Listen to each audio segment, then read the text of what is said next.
Hello everyone! Kakalabas lang natin ng NLEX o North Luzon Expressway at tinatahak ang daan papasok naman sa ECTEX o Subic Clark Tarlac Expressway. Tayo ay pupunta ngayon sa La Jolla Hotel and Beach Resorts sa Bataan para makapag-unwind, makapag-relax kasama ang pamilya. Gamit pa din natin si Stark, ang ating Hyundai Star Gixxer X na mayroon ng mahigit 6,000 kilometro sa odometer. So tara, samahan niyo ulit ako sa isa na namang Drive PH Adventure.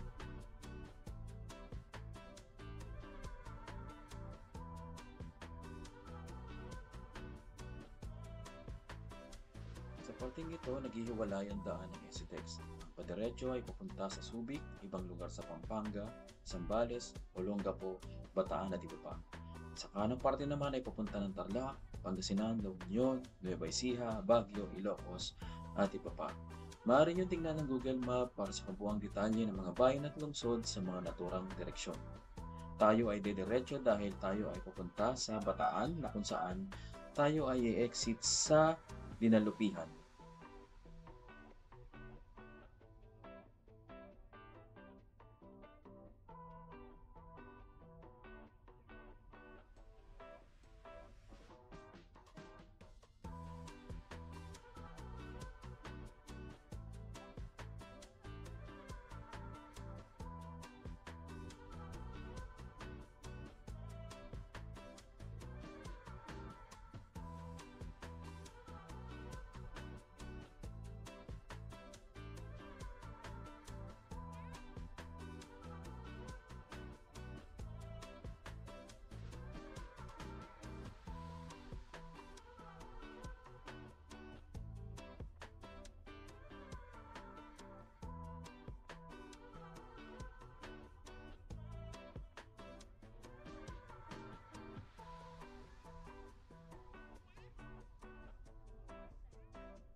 Kung mapapansin nyo sa ibabang kaliwang bahagi ng ating screen ay nakailaw ang dalawang green na icon.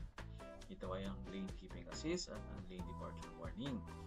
Kadalasan ko itong inoon sa mga expressway dahil malaking tulong ito para kahit papani mabawasan ang ating pagod sa pagmamaneho. Ito ay tumutulong para panatilihin ang ating sasakyan sa gitna ng linya at kung mapapansin niyang ikaw ay nagsaswerve na walang signal light, ito ay tutunog at mararamdaman mo sa manibela na may konting pagtigas. So, para mawala ang pag-warning niya, kailangan or make sure na lagi ka magsisignal light kapag ikaw ay may intensyon na lumipat ng linya.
Ang SCTEX ay merong 100 kph na maximum speed limit.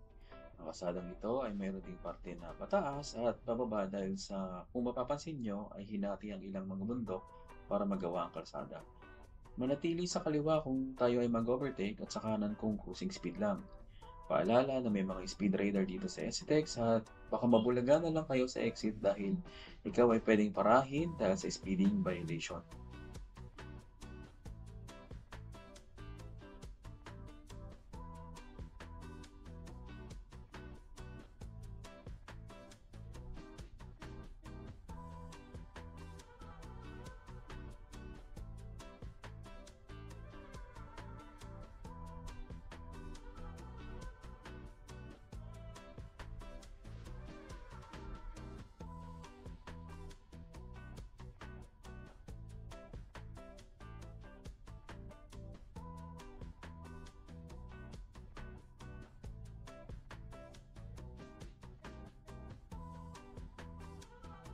Kung mapapansin nyo rin, sa gitnang bahagi ng ating cluster panel ay naka-on ang cruise na symbol, cruise control.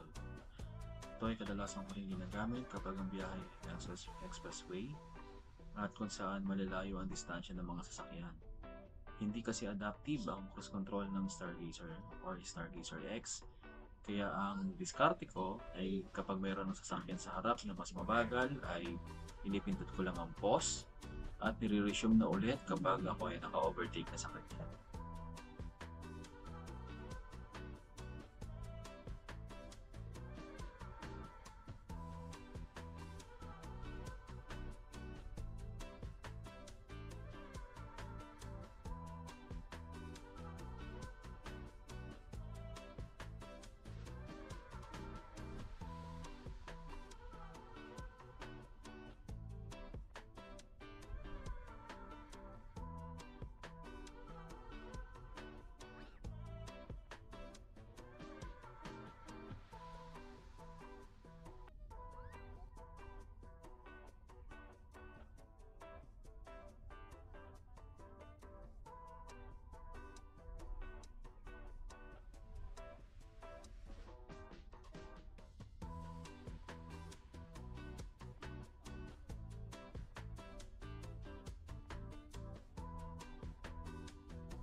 Tayo ay kakanan na sa Dinalapian Exit.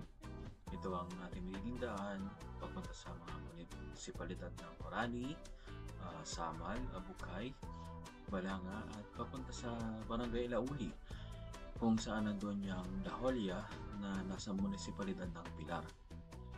Mula rito sa Dinalapian Exit ay mahigit isang oras na lamang ang ating biyahe para marating ang Olda Beach Resort.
Pagdating dito sa dulo ay kakanan na tayo papunta sa Bataan Provincial Highway. Dito na yung daan papuntang Orani, Sama, Lagukay na binanggit ko kanina. So, mahigit isang oras din natin itong tatahakin depende sa kondisyon ng trapiko at sa dami ng sasakyan. O tara!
Alalay lang po ang takbo natin sa mga ganitong lugar lalo't maraming pampublikong transportasyon at mga tricycle.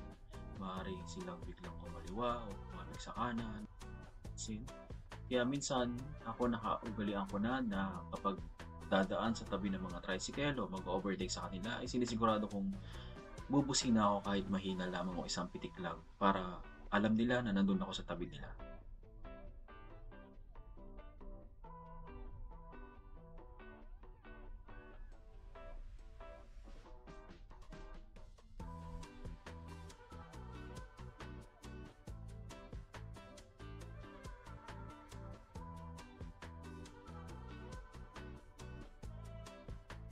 Makalipas ang halos ang oras ng pagmamaneho ay narating na natin ang Pilar Bataan.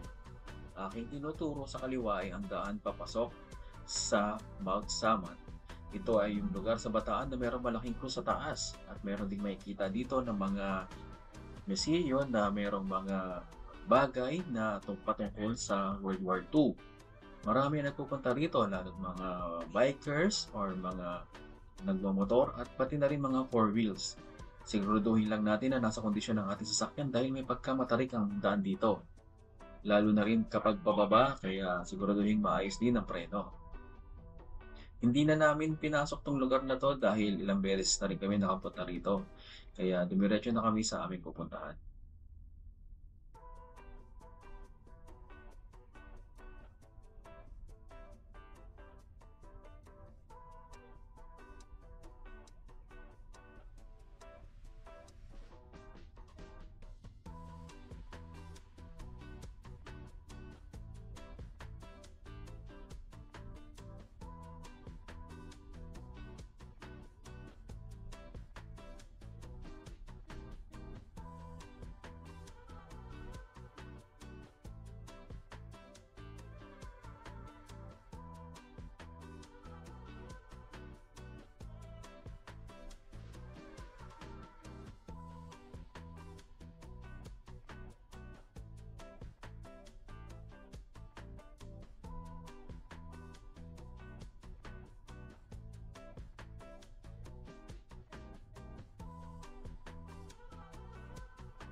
Sa kaliwa ng screen ay makikita nyo ang pasukan ng Las Casas Filipinas de Acozar. Ito ay isang hotel and resort na rin dahil meron silang swimming pool sa loob.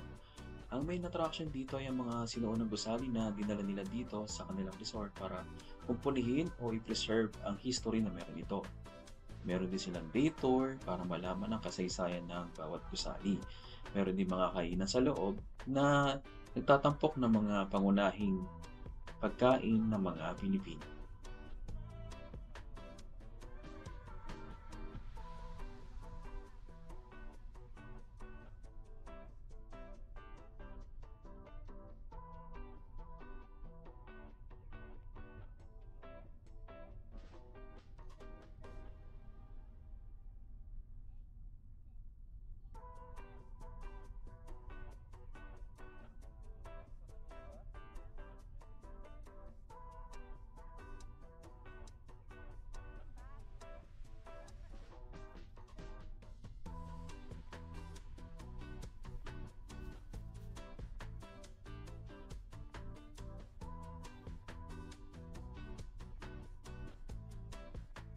Makalipas pa ang ilang minuto ay narating na natin ang ating destinasyon, ang La Jolla Hotel and Beach Resort, Bataan.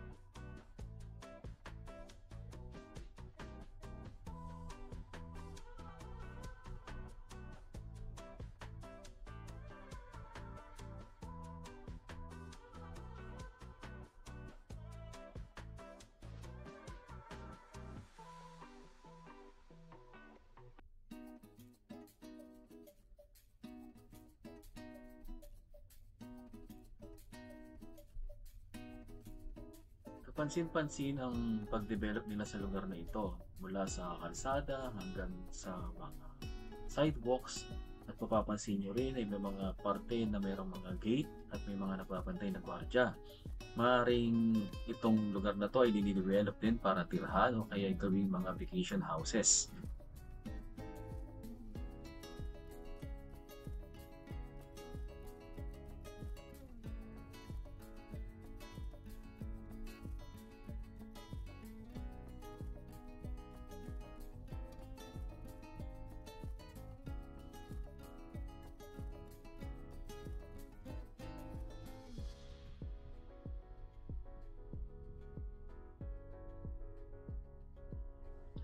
Maraming salamat sa inyong pagsama sa ating biyahe.